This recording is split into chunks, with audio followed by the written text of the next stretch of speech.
Hi, good evening, and welcome everyone to our webinar tonight. We'll start at 7:30 sharp, so we're just waiting for a couple more people to join us.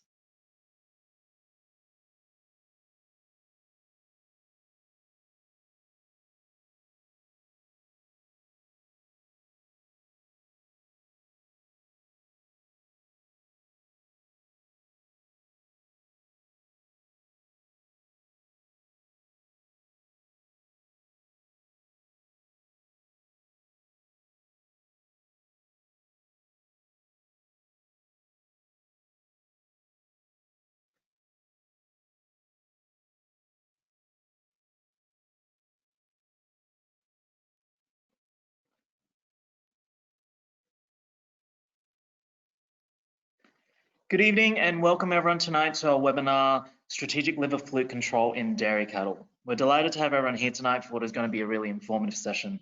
My name is David and I will be your moderator tonight. I'm also joined by our guest speaker for this evening, Dr. Tim Elliott. Before we begin, I'd just like to go through a bit of housekeeping. Those who have logged in tonight, you should be able to hear myself and also be able to see the screen, which currently shows my mobile number. All participants except for myself and the presenters are currently on mute, just to ensure minimal background noise. If you do wish to contact me, however, for example, if you're having technical issues or if you have a question about the presentation, you can text or call the number on your screen, or alternatively use the live chat tool, which I'll explain in the next slide. So here on this slide, you can see an image of the webinar control panel, which should be on your screen now if you're joining from a computer. If you can't see the full control panel, please click on the button shown inside the yellow circle, which will then expand out the full control panel. You can grab my attention at any time throughout the webinar by clicking on the little hand symbol circled in green. This will just alert me that you might require attention and I can find out what you need. If you have any questions or would like to chat with me during the session, simply click on the questions tab and type your question into the chat box. Remember, you can also text me through your questions. Now, please feel free to send in questions at any time throughout the session. If they are urgent, I will reply immediately via chat or text. Otherwise, we'll save any questions about the presentations to be answered a little bit later. All questions are anonymous and they only come through to me, so please don't feel shy in asking any questions if they do pop up. So that's really all the housekeeping down. I'd like to kick on and just find out where everyone is joining us from tonight so we can make this session a little bit more tailored for everyone here. So I'm just about to launch a quick one question poll.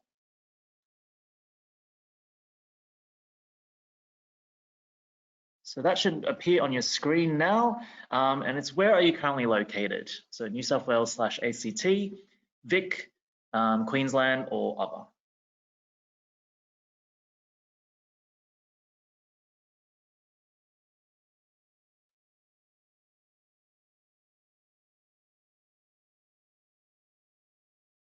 All right, a couple more seconds.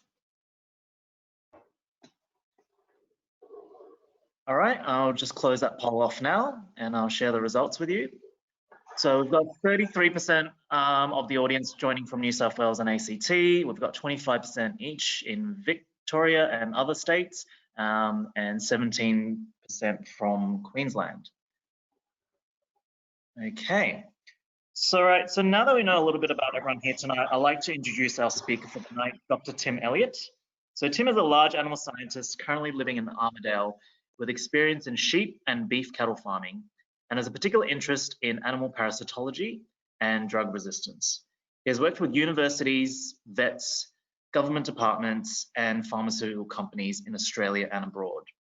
Tonight, Tim's presentation will look at what strategic liver fluke control means for dairy cattle with some insights into new research and tips on integrated parasite management. Thank you, and over to you, Tim.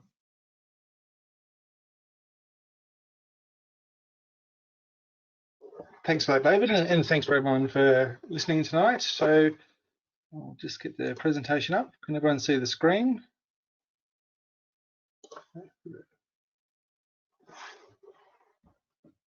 Yep. Wait for this to pop up. So yes, tonight we are going to talk about liver fluke and mainly focus on dairy cattle. And the reason why we're focusing on dairy cattle is a lot of the time the dairy areas we grow cattle to do the dairy thing for milk, cheese and those sort of products it's because it's got the good rainfall or we've got access to irrigation. And that's when we can run into this parasite, because jumping straight into it, looking at the life cycle of liver fluke. Now, life cycle of liver fluke is a little bit different to the normal parasites that we deal with in regards to your small brown stomach worm, small intestinal worms, which happen out in the pasture. For liver fluke, most of this happens in the snail, which is an aquatic snail.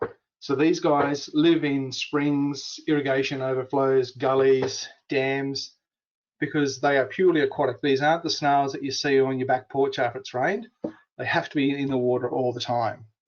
So if we have a bit of a look at the life cycle of this parasite, so we'll start here from the egg. So say we have an infected sheep or a cow, or in some cases humans. There's up to 17 million people in the world infected with this parasite. But the egg gets deposited out in the feces. If that feces lands in water, what happens is these little eggs will embryonate, and about 2 to 3 weeks later they hatch out in this little thing called a myricidia. These myricidia have got a snail-seeking device. No one really knows how they find the snail, but they do find it. And they find the snail and actually penetrate and they infect the snail. Once inside the snail, they go through these 3 life cycles here, or stages: Phosphorosis, radii, and Cercaria. Once the Cercaria stage is reached, which is usually 6 weeks or a bit longer, they can swim out, and they swim out like little tadpoles, and they go onto a piece of grass or a blade of grass, sometimes onto the surface tension of the water, and they form a cyst. Now, the cyst is the infectious stage of the parasite. So if that cow or sheep or another cow or sheep comes walking down around that area, grazes on that vegetation, ingests the cyst, then the whole life cycle happens again. And about 70 days after the ingestion, the eggs start happening again. So the whole life cycle can take up to 6 months from the time you have one egg to the time it goes through the snail, into the host, and back out as an egg. So it's quite a long cycle. But the interesting thing that liver fluke do, just to make it a little bit more weird and to increase their chances, is that 1 myricidia going in here doesn't equal 1 Cercaria coming out. They can multiply within the snail. So you can get 1 going in and a couple hundred coming out. So it's a bit of a trick that the parasite has got to really try and make sure, because it has got a complicated life cycle involving an intermediate host, but it needs to put as many cysts out there on the pasture that it can get to ensure that the cysts are ingested by the host. So that's what's happening out in the paddock. So once that cyst gets eaten by the cow, it goes down through the digestive tract, and once it goes through into the abomasum, which is like the true stomach of the cow, it goes into the true gastric stomach. Once it's in there, it knows it goes to a low pH, so it knows it's very close to the small intestine, because what it's looking for is the start of the small intestine called the duodenum, and as it passes out of the abomasum and goes into the duodenum, that's where this organ sits, the liver. So the duodenum would be running along here. Once it hits the duodenum, it actually migrates out of the small intestine, so it punches across the small intestinal wall and enters the liver. And it enters the liver from all different areas. And this is the really, really dangerous stage of the parasite, because when it's this little tiny baby worm, baby parasite coming in, what it's doing is it's acting like almost like a little machete. It's chopping its way through there and eating and getting bigger and bigger. And what it's trying to do is get into the bile ducts. Now, the bile ducts are within the liver, and think of the liver as, so you put your 2 hands together and it's got all these big, your fingers are there, the bile ducts. It's got all these big tubes going through it. And what the parasite wants to do is get into those tubes. And as we'll see in a slide over the next one, they've actually got 2 mouths. They have one mouth that holds onto the bile duct, and the other mouth that sits there and sucks blood. Once the parasite reaches its full age and fertility, they can start laying eggs. Now, when they lay eggs, it's not like a normal barber's pole or a small brown stomach worm, which just lays it in the gastrointestinal tract that gets passed out in the feces. These guys lay it, and it's in the bile, and then it gets excreted out into the gallbladder. And that's where this parasite makes it a little bit more difficult to identify by doing fecal egg counts or any sort of diagnostic test. It's because once it goes out into the gallbladder, it gets stored there, and then the bile itself gets squirted out into the small intestine, depending on the amount of digester going through. So if there's not much digester going through, there's not much bile going out. and that means that it's intermittent the way that the eggs get passed out into the small intestine and then out into the feces. Now, when these guys are laying eggs, the number of eggs that these ones can put out is pretty amazing. Up to 50,000 eggs per day per parasite. So it's huge numbers. They are literally just egg-laying machines. And to be a little bit different, once again, all fluke lay eggs, where with normal nematodes, you have a male parasite and a female parasite. They mate, and only the female parasite lays eggs. These guys can be asexual, or they can mate. So it doesn't matter which parasite it is, they all lay eggs. So it's a pretty tricky way of doing it, but it's a good way to get more of those eggs out on the pasture, because as we saw with the life cycle, it's pretty complicated. To adjust for it, you just got to put a lot more eggs out. So this is what's happening actually within the host. So within 8 to 10 weeks, sometimes a little bit more, depending on where the parasite sits in the bile duct, they're adult parasites and start laying eggs. So what happens to the liver? So you've had this parasite that's gone through, migrated its way through the small intestine and started punching its way into the liver. And this is what happens. This is a sheep liver.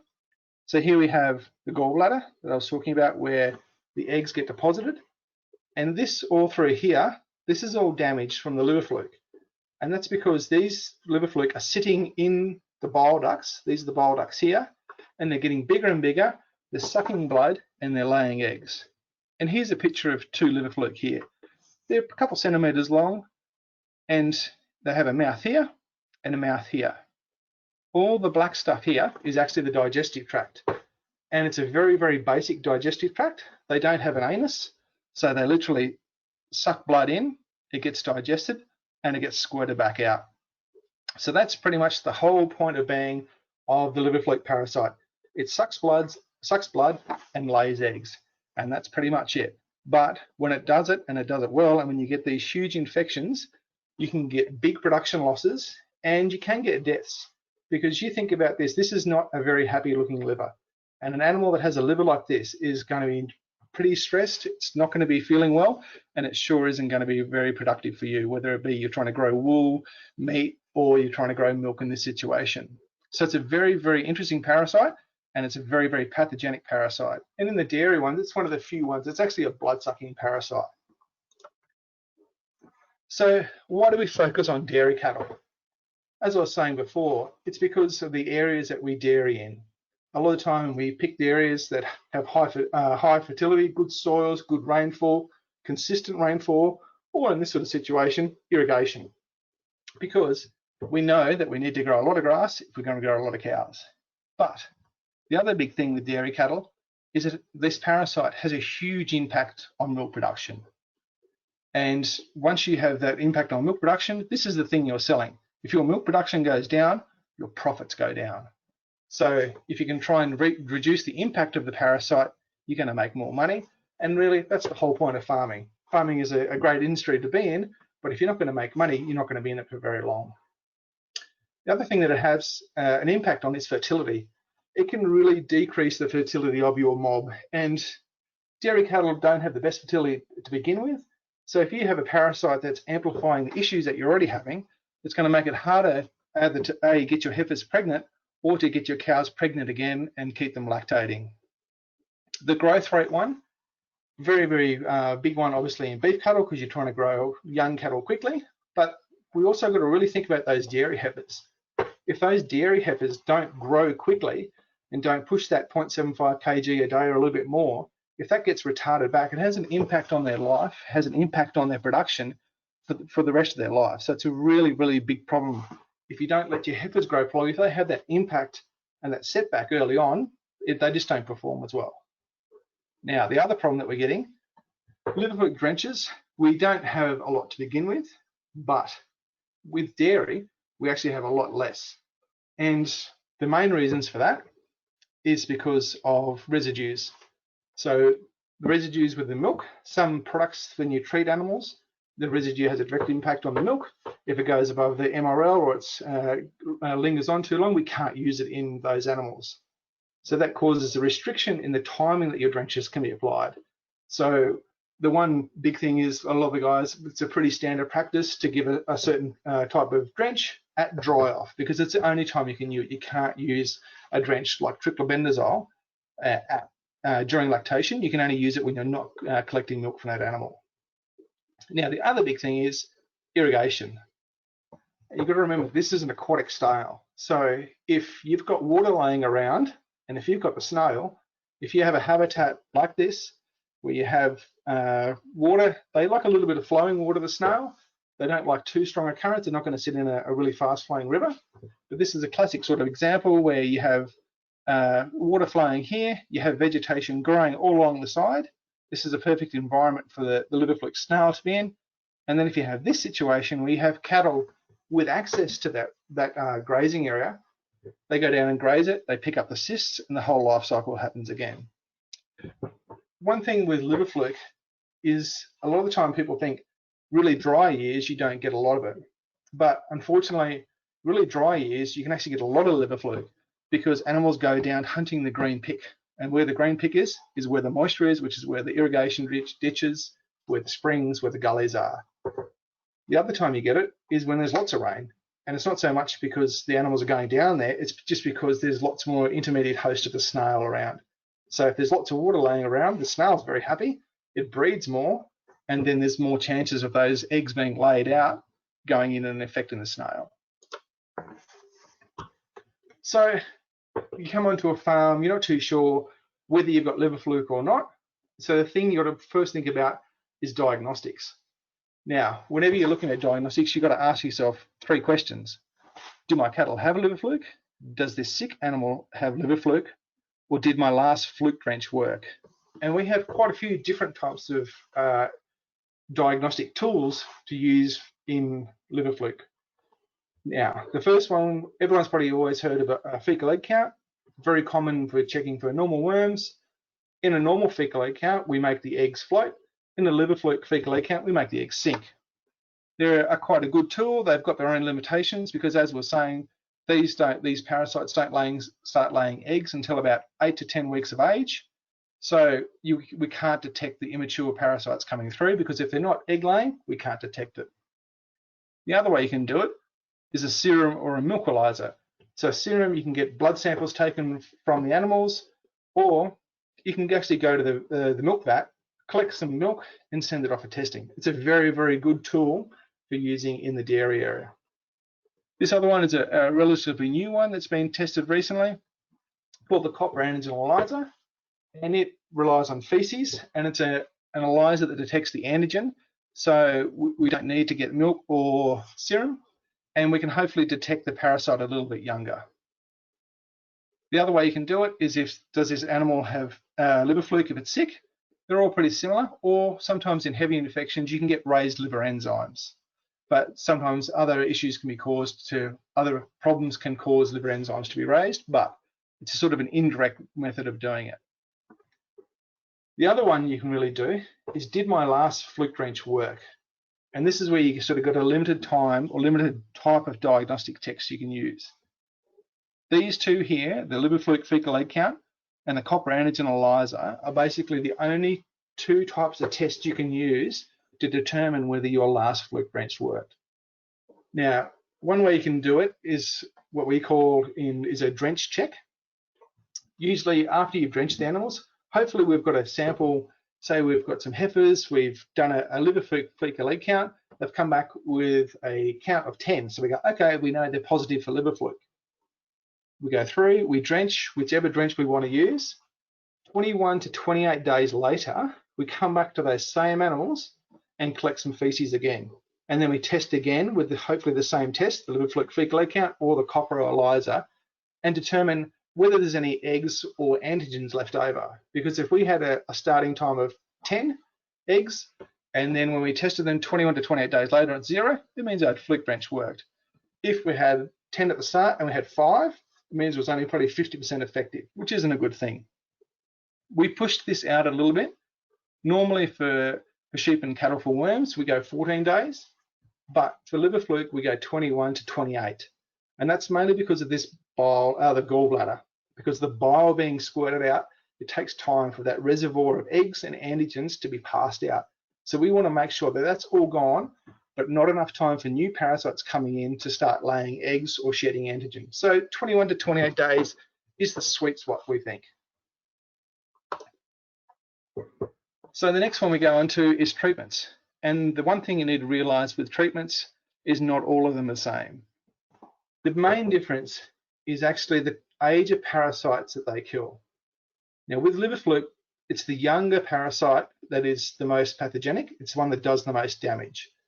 So as they get older and bigger, they enter the bile ducts, they become the big adult parasite shedding eggs. They become easier to kill.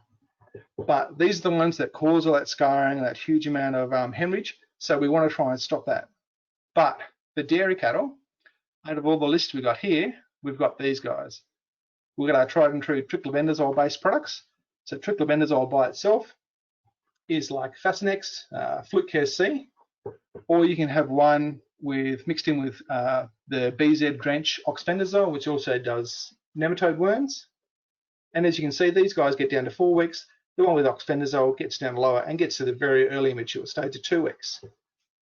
When we roll down to these ones here, we only get into the ones that kill the adults. Chlorsulin, so this is in drugs like Ivermectin Plus, Verbamec Plus, we're only killing the 12-week or 14-week old fluke.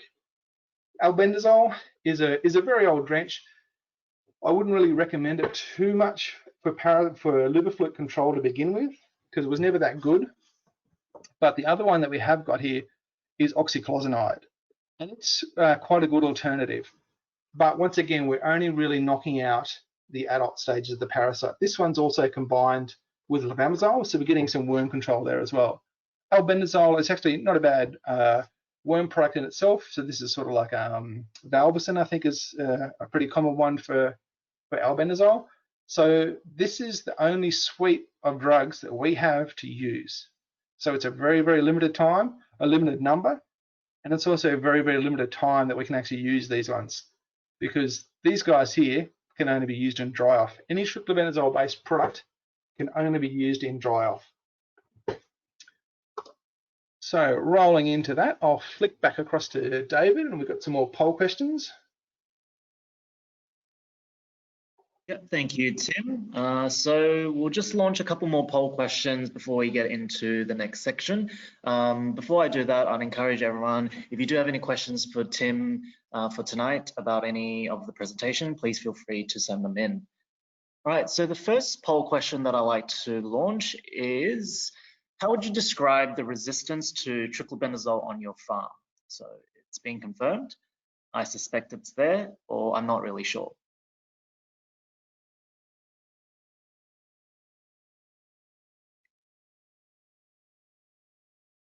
All right, I'll give it a couple more seconds.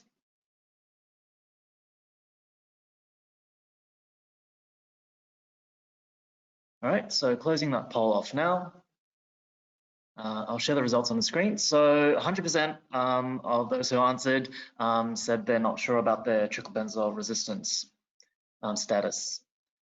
All right, the next question I'd like to ask is, what fluke drench do you give your cows at dry off? Is it Verbamec Plus, Ivermec Plus, another dual active such as Flukezole C, or is it a triclobendazole only drench such as Fluke and Fasinex, or other, or I don't drench at dry off?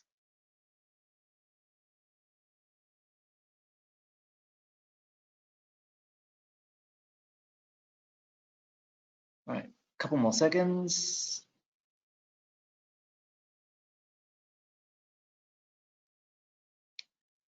All right, and just closing that poll off now.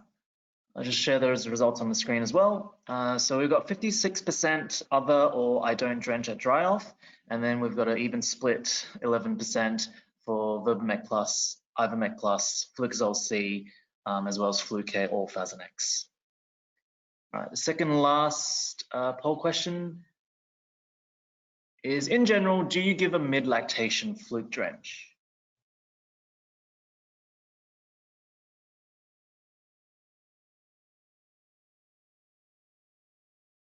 All right, a couple more seconds. And closing that poll off now. I'll share that on the screen as well. So 100% of those who answered say they don't give a mid-lactation fluke drench. And the final question before we continue with Tim is, how often do you drench your heifers for fluke in their first year? Is it once, is it twice, or is it 3 or more times?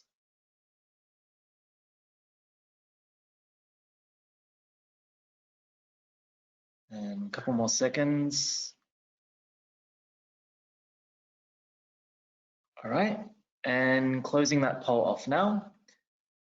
And I'll share that on the screen as well. So we've got 88% of people who voted once and then 13% twice. All right, thank you for participating, and back to you, Tim. Perfect, thanks for that, David. So we will roll back across to the next one. So once again, why are we focusing on dairy cattle? Now, there was a recent study published this year by Jane Kelly, and it was looking at the Victorian areas where dairy farming is common and where irrigation is common. Now, this was a prevalence study, so went out, took a lot of samples, looked at the prevalence, say how much liver fluke was out there and the intensity of the liver fluke. This was using the liver fluke fecal egg count and the copper antigen ELISA. So we found lots and lots of differences depending on the region. Some regions had lots of liver fluke, some regions had not much liver fluke. Very much dependent on the environment that they're grazing on, and sometimes just the country that they're in. The other interesting thing that was done is they tested 3 farms for triclobenzol resistance, and unfortunately all 3 farms came back resistant to triclobenzol. And this is getting to be a pretty common theme that we're following, is that every time we go on farm, whether they be a sheep, a beef, or a dairy farm, to test for triclobenzol resistance, most of the time we're coming up that they are resistant. And this is becoming a big problem, because triclobenzol has been the backbone of our liver fluke control for the last 30 years. It's been a wonder drug. It's revolutionized fluke control because all the drugs we had before that were A, not very effective, and B, not very safe. So when triclobenzol came in, it brought the numbers down of liver fluke, which kept the production up. It was just fantastic. We kept using it, and it's the same with whether it's antibiotics in humans or drenches in cattle or sheep. The more and more we use it, unfortunately, the more and more we select for resistance. And now we're really starting to see triclobenzol having a fair few issues. The other thing that was done was that Jane went out there and we did quite a bit of work looking at the production losses and the estimation of production losses. Now, it was estimated that up to $50,000, or the average was up to $50,000 per farm in these regions. So it's huge money just from the parasite. Most of it was caused by milk losses, but there's plenty of other things that add up, like I was saying about the delayed growth rates, the puberty, the fertility issues, so it all adds up. But $50,000 is nothing to sneeze at. It's a big problem, and it's very subtle. You don't really just see it just pop up and all of a sudden go, wow, all of a sudden they lost this in 1 month. It happens all year, and it happens at certain, like it peaks at certain times, but it's always there, just happening all along. And it's something we really got to get on top of, because unless we can be making sure that our animals are in the best condition, the best health, we really can't get the maximum out of them. And liver fluke, because we've had such good control with triclobenzol, we've sort of not thought too much outside the box on actually how to control liver fluke, other than giving them a dry off treatment and it'll all be fine. So if you guys ever want to read a really good paper, the details are down there. It's a really good paper about this. So now this is where you walk into a store, you say, okay, I've gone out, I've done a test in my heifers, I know they've got fluke, what am I going to do with them now? So you go into the shop, what are you going to buy? Well, the first thing you need to ask yourself is, are those heifers about to calve? Are we about to start lactating? Or are they, haven't even been joined yet, they're still too young? Because these are the 3 main types of drenches that we have to control liver fluke. And as you can see here, some control liver fluke and worms, while some are just straight fluke only. Now, these guys here, like we're saying, are the triclobenzol based products. They are just the ones straight up triclobenzol. These are a fluke only drench. Both of these contain the same actives. And as you can see, when you're looking at the withholds, all pretty similar. And really, when we're trying to use single actives, we're hoping to push away from using just single actives. We've learned this from the sheep industry, where we're trying to, every time we drench sheep, we're trying to expose them to as many different chemicals from many different groups as we can. And that's why we're trying to get dual and triple actives into the mix. Now, when you walk into these types of drenches, these are technically dual active, but they're working on different parasites. So in this one, say for Ivermect Plus, we have ivermectin. Ivermectin is for internal external parasites, so it does your normal worms, so your Osteotargia, your Caperia, and the chlorsulin does the liver fluke. So really by themselves, when you look at this, it's still a single active against the liver fluke and still a single active against the worms. This one's one of the ones that's got nil milk withhold. So if you are going to do a mid-lactation drench, this is where you'd come in with an Ivermect Plus or a Vermac injection, something with the ivermectin and chlorsulin in it, because we've got that nil milk, which is a big bonus that we have. But remembering back to chlorsulin, it only kills the adult stage of the parasite. Also, when we're drenching for worms, unfortunately, ivermectin is probably one of the least potent mectins that we have. It pretty much is the least potent. So when we're drenching for worms, it's not the best one out there. And unfortunately, we've seen a lot of issues with the small intestinal and Caperia to this drug, and it's not really working very well. So then we roll down into these other ones here, flucosol C. So we have a triclobendazole base, but we've got oxfendazole in here. Oxfendazole is a BZ drench, does quite a good job against your normal worms, quite a good job against inhibited Osteotargia as well. But once again, we can only use it as dry off. 21 days before they carve. If they can't carve within that 21 days, we can't use this product. So it's a very good product for fluke control. And we've got a bit of synergy with the oxfendazole and triclobendazole. But once again, this one's doing the bulk of the lifting for the fluke, and this one's doing the lifting for the worm drench. For Nilzan, this is one that is a bit of a different drench, quite a good drench in the fact that it's got levamisole in it, which levamisole hasn't been used a lot in cattle worms, mainly because it doesn't have the best efficacy against inhibited Osteotargia. It's actually not very good, but it is extremely effective against the small intestinal worm Caperia. And as we're saying with the ivermectin, that's the one that's starting to fail against ivermectin. Here, levamisole does a great job. Oxyclosinide, similar sort of efficacy spectrum as to what chlorsulin is, where we only knock out the adult fluke. We have got nil milk on this, but sort of recommending not to give lactating dairy cows Nilzan, because you can get a decrease in your milk production, which is not a very good thing that you want from your milking cows, because actually that's where you make your money from. And as we'll see when we roll into the next slide, how we're going to work these ones together. Because when you look at the shelf up here, we don't really have a lot to go with.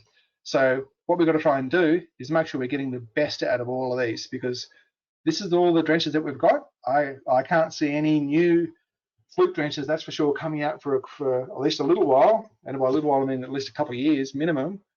So we've got to make sure that we can actually make these things work for us. So whenever you're designing a program for adult cattle, it's pretty plain and simple. It's set by your calving. Whenever your calving is, you just got to go back. When you dry off, and that's when you got to try and do it. That's why most of the time at dry off, the typical way is we put a triclobendazole down their throat and the job's right. For your young cattle, it's set by season and your grazing habits. This is when your young cattle, I'd be taking into account what type of pasture they're grazing on, has been grazed by previously young animals that may have a lot of worms, a lot of fluke. Have they been grazing in areas like this where there could be lots of fluke around? Also, what's the season like? Have they done it tough? Has it been dry? And the big thing you can do for your young animals is do some fecal egg counts. Fecal egg counts are pretty cheap. We know they have their limitations, especially with cattle, but they're a very good tool for us to use. And if you're going to do any sort of triclobendazole resistance testing, your young cattle are your best options to do it in, because you don't have to worry about those withholds, the calving intervals, and anything like that, because if you do it in your young heifers, it's not an issue. You can also test for worms at the same time. You can sort of incorporate it into one session. So how would you design a program? So if this was, say, an August calving herd, what we're going to try and do here is, if we start at the start of the calendar year, so we have our weaners, our heifers, and our adult cattle. So this is where, adult cattle, we may put in a mid-lactation drench of Verbmac Plus. This would be very good if you're in a very high risk area, or an area that's got lots and lots of liver fluke around. You've had issues. We've seen some really great results from farmers doing a mid-lactation drench and getting productions just jumping up, which is fantastic. It means, okay, it means they've had parasites, you've knocked them out, and your production goes up, and you go, this is really, really good. But you must also think that if we've got a lot of parasites here now, it means maybe what was happening was maybe our dry off wasn't an effective one. And I think that's what we've seen a few times, is if people have been using a straight triclobendazole at dry off, but if you've got triclobendazole resistant fluke in there, all of a sudden you don't kill the fluke, and then you've just put that cow, she goes through late pregnancy, calving, early stage lactation, all the way through, and she's carrying a liver fluke burden. So she's not going to perform for you as well as what she should do. In your weaners, this is where we're thinking it might be a good spot for your Nilzan, because weaners are very, very susceptible to the small intestinal worm Capuria. Adult cattle don't really get it. Once they get above 18 to 24 months, they get a pretty good immune system to it. They get some, but it's never that big of an issue. So that's why we think you can mix in the levamisole in this area. And when you give a Verbmac Plus, Ivermac Plus, and a Nilzan at the same time, what you are doing is you're giving a combination drench. We've got an oxyclosinide and a chlorsulin for the liver fluke, and we've got a levamisole and an ivermectin for the worms. So once again, we're trying to incorporate this into trying to hit them with 2 drenches at the same time that act on the same type of parasites. In that June, make sure we are still trying to keep the worms out of them. Fluke, especially if triclobendazole is still working well, you can give them a flucazole C here. So you've got a triclobendazole and a mectin, a triclobendazole and a BZ, sorry, and then you give them a mectin as well. So then you're giving a double up on your worms there. And once again here, if you're only worried about worms, you could come in with a mectin and a levamisole. If you still think you may have, or you've tested and you still have liver fluke issues, this is where you might come in with a Verbmac Plus and a Nilzan again. For your heifers, for your joining, you want to make sure that they're actually going pretty well. So you give them a mectin and a flucazole C to really fire them up. And then at dry off, this is where we're really trying to get the change, is because we want to avoid that situation that we could have down here, is if a farm has triclobendazole resistance and they've been relying on that as their dry off, we want to make sure we get rid of those parasites before that animal goes into that high stress situation. So what we're thinking now is a flucazole C and a Verbmac Plus. So flucazole C has got a triclobendazole and a chlorsulin for the liver fluke, and it's got an oxybenzole and an ivermectin for the worms. So we're trying to make sure we knock out those, A, the worms, and B, the fluke. The fluke are the big ones you've got to try and chase here in your adult cows and your heifers. Really want to make sure we give them the best option we can. So that's the sort of general way we're sort of thinking about it, but you've got to make sure you make it work on your farm. And this is where you could, if you go, okay, I see 100% of people said, I don't really know about triclobendazole resistance. Is it a problem on my farm? I don't know. That's a big issue, because if you don't know, every time you're putting a triclobendazole down their throat, you may actually be losing money. Because whenever we drench an animal, it's an investment, because we're investing in that animal's health. We're investing into it, that if we're going to put $3 down its throat, we want to get $8, $10, $20 back in production. But if we're putting $3 or $4 worth of drench down its throat that does nothing, all of a sudden that $3 has turned into a cost, and it's not an investment. So doing a triclobendazole resistance test, you can incorporate it with some worm testing as well, is a really, really good way of doing it. Might cost you a couple $100. It takes a little bit of time to set up. I'd say talk to your reseller, talk to your local Virbac rep or your area reps or your veterinarians or something like that. Really try and get on top of it, because we've seen people who, once they've made the change, really started controlling their liver fluke. Their profits really start pumping up with their milk production alone. And if you think that's one of the big things, milk production losses has only been 65% of the cost. So if we can see that benefit coming back, we're benefiting all the other areas too, like the growth rates and the fertility. So you really got to make sure that it works on your farm. Not everyone's going to have the exact same type of parasites because every farm is quite unique. But this is just a very much a broad overview of it. But the big thing we're sort of pushing is making sure you get your dry off right. Hit them with as many of the combinations as you can. Pretty much that's all we've really got. And then look after your weaners. And if you're going to use the mectins here, if you don't have to use an Ivomec Plus or a Vermec Plus, come in with the stronger mectins, your Doramectins, your Epinamectins, and your Moxidectins, because they're going to get better efficacy than just the straight Ivermectin alone. But when we use the Ivermectin here, we're covering it with levanozole. So wrapping it up, the big sort of things you've got to think about is know what drenches work on your farm, and especially those Fluke drenches. So like I was just saying before, go in. If you can't do a full fecal egg count reduction test, then test a mob. You know they're positive.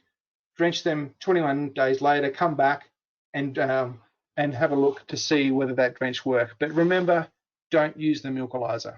If you're going to use it, if you're going to do this on cattle, in your lactating cattle, you can't use a milkalizer. The reason why you can't use a milkalizer is because it detects antibodies against the liver fluke. And animals can carry antibodies around for several months when they don't have liver fluke. So the drench may have been very effective, wiped out all the liver fluke, but the antibodies still remain. So don't use your milkalizer for testing for resistance. But if you've got a milkalizer in your and you just want to check whether your mob has fluke, it's a great way to do it. Really easy to collect and easy to send off. Also, think about the paddocks. Think about your farm, and think about all the areas that have got the possibilities to run the liver fluke. Think about the snails. So don't think too much about your actual cow or anything like that. Think where that snail can hang out. And it's actually quite a small snail. It's not easy to find, but if you do find it, it's going to be along those little muddy edges. And there's a really good ag fact out about how you can identify the snail. But just think about that. Some paddocks you'll have, if they don't have any sort of wet areas, you know they're not fluky. If you do have paddocks that have got these areas, they've got irrigation overflows, dams, springs, gullies, one of the best drenches you can use is a fence. If you restrict the grazing of it and you don't let those animals go in there, they can't pick it up because they can't go back and the parasite can't fulfill its life cycle, it can't go around. Or if you can't fence it off, restrict the grazing times. Don't let them go in there when the peak snail population, like in spring or autumn, is going to be. Go in there when it's really cold, when the snails aren't going to be active, or when it's going to be really hot, when the snails aren't going to be active. And if you have got an irrigation farm, effective drainage is crucial. Yeah, you can't have just water laying everywhere, because as soon as you have that, that's when you're just breeding up the habitat where the snail is going to live. So whenever you're looking at any sort of fluke control, think outside the box. Don't just think about the drench. Think about the type of animals you're grazing. Think about the paddocks that you're grazing on, and think about the snail, because they're sort of all incorporated in. And also think about the nutrition of your animal. If you have a big, fat, healthy heifer, she can actually deal with an infection, or probably resist an infection, a lot better than a heifer that's nutritionally stressed. It makes a big difference. And it's the same as us. If we've been really run down, and if we haven't been eating well because we've been burning the midnight oil, that's when you get really sick. It's the same with your animals. If you push them too hard nutritionally or stress them too much, the chances of them getting sick from any other parasite or any other disease just gets amplified. So if you make sure that the nutritional requirements of those animals met, it allows them to deal with the infection a lot better. So that's pretty much it for me. I'll flick back past David, but thanks very much for that, everyone. Thank you, Tim, for that presentation. So we'll open the floor up to any questions that you may have for Tim. So we'll be sticking around for the next 15 minutes. So if you do have any questions, please feel free to enter it into the chat box for Tim to answer. So I've got a couple of questions here already. The first question is, Tim, I have negative fluke. If I have negative fluke on egg tests in my calves, does that mean I don't need to buy a fluke drench? Depends on the age of your calves and how long they've been grazing in those areas, because remember, it can take 70 days or more before the egg count can become patent, and we actually collect eggs. So if you had really young calves, say anything 3 or 4 months of age, you probably wouldn't even do a test like that because the chances of picking it up would be very little. But I think if you had animals that were 6 months, you know they've been grazing on really infected pasture, then you'd think about it. So it's really a wishy-washy answer, I'm sorry, but you got to think about your farm. If you know your adult cows have been running on those paddocks and they've had liver fluke, chances are your calves are going to get it. But if you think you're okay, I'd say leave them, don't drench them. Check again in another month. Have a look again. Do another fecal egg count or a copper antigen ELISA, because maybe they are really fluke-free, so we don't have to worry about it. But just keep testing, I'd say. Thanks, Tim. The next question is, can you get the liver fluke snails living in water troughs? There's a snail in my troughs that resemble liver fluke snail. No, they really don't like the troughs. Had people come in before and show me some snails, but these guys need mud and they really like flowing water. So I haven't ever seen them transmit in the trough. So luckily, I think most of the snails that we get in our troughs are not the liver fluke snail. It's a very, very specific snail. If you pick them up, the swirl of the shell goes clockwise, where most of the snails we get goes anti-clockwise. So I'd pretty much be sure that the snails you have in your trough are not liver fluke snails. Thanks, Tim. So just going back to that slide with the table, the question is, can you use a fluke drench when you're talking about another mectin? Can you use it with a moxidectin poron, for example, like sidectin in the weaners part?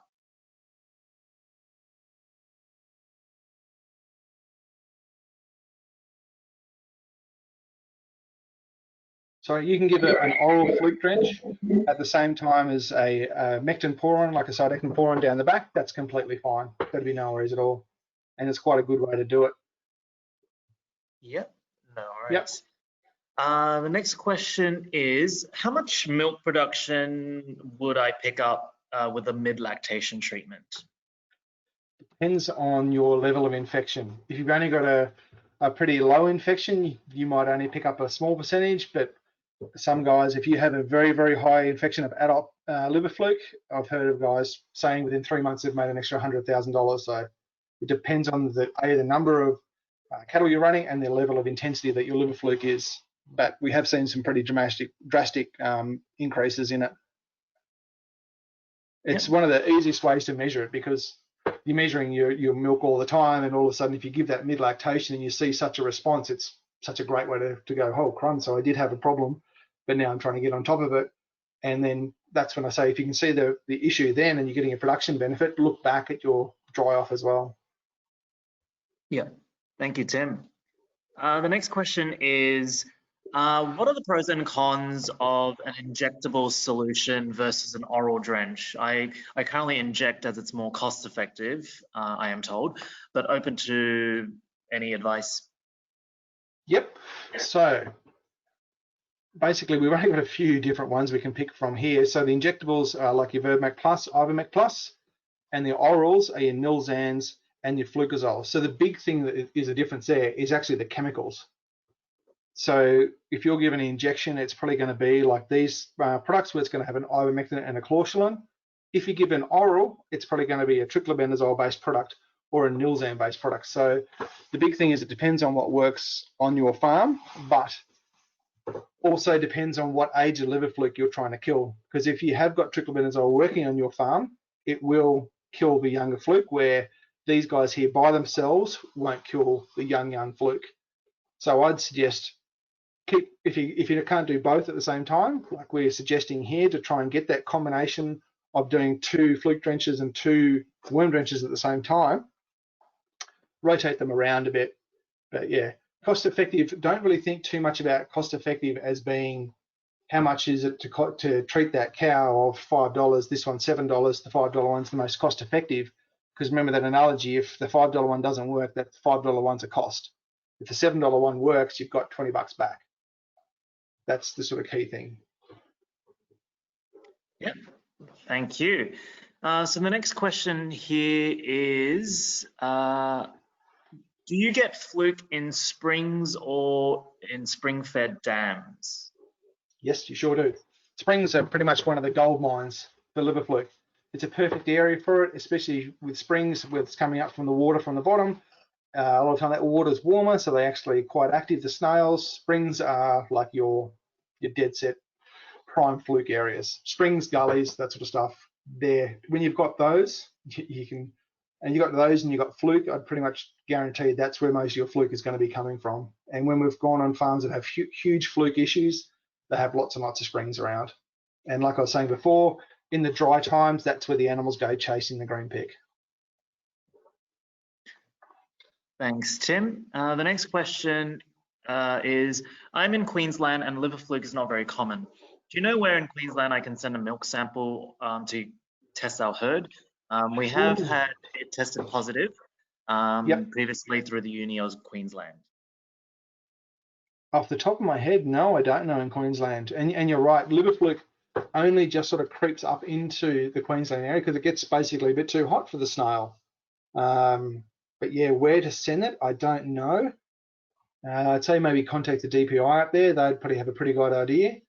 The other good thing, if you're in a dairy area in Queensland, this sort of combination with a Nilzan or anything with a levamisole would be a really good option at this point in time, because you probably get the cattle barber spole worm Homoncus placei, and levamisole is a cracking drug to try and get on top of that. So if you do have any issues with worms, I'm assuming the barber spole, well, the cattle barber spole will be a problem.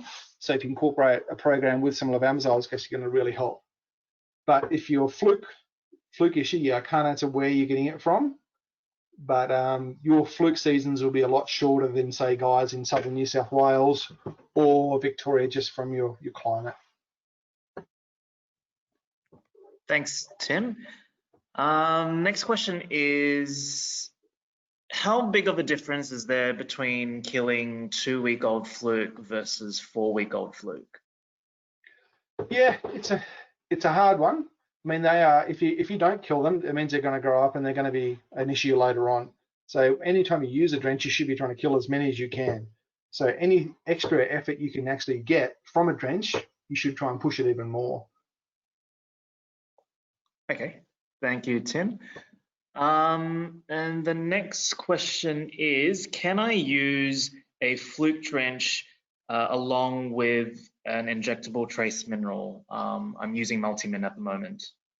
Yes, yep, but yeah, that'll be completely fine. They won't have any impact on each other. Yep, okay, no worries.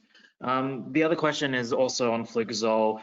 Can I buy flucazole without selenium? I can answer that actually. So we've got two different types of flucazole from Virbac. We've got one with selenium and a non-selenized version as well without selenium. So if you do use, a trace mineral or a selenium supplement, you can definitely purchase the flucazole non-selenized version.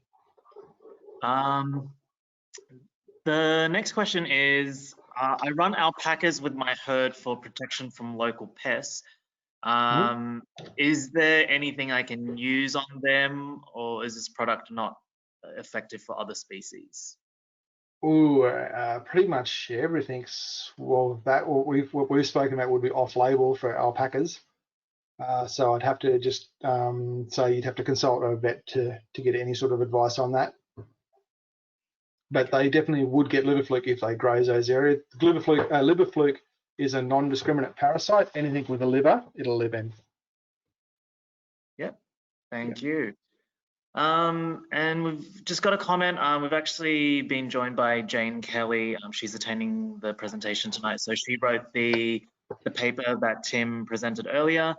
So her comment was just that paddocks that have been harvested for silage and hay production are lower risk, and they can be allocated to higher risk cattle during high risk fluke periods.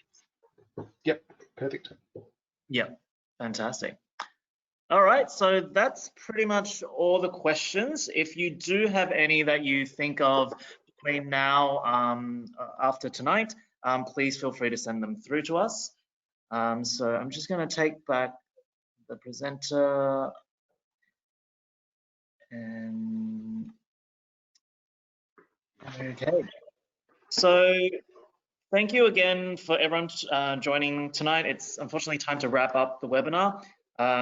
Like I mentioned, if anyone has any questions, please don't hesitate to contact us and we can get you in touch with either Tim or someone from Virbac who can assist. Now, Virbac have run multiple webinars over this period on animal health. So if you would like to view some of the past webinars or find out what webinars are coming up, please visit our webinars page, which you can see on your screen now. Finally, on behalf of Virbac, I'd like to offer a quick thanks to Tim again for his presentation tonight, but most importantly, a sincere thank you for everyone attending. I hope everyone here has found value in the talk, and we hope to see you again at a future webinar. Thank you and good night. Yes, thank you all.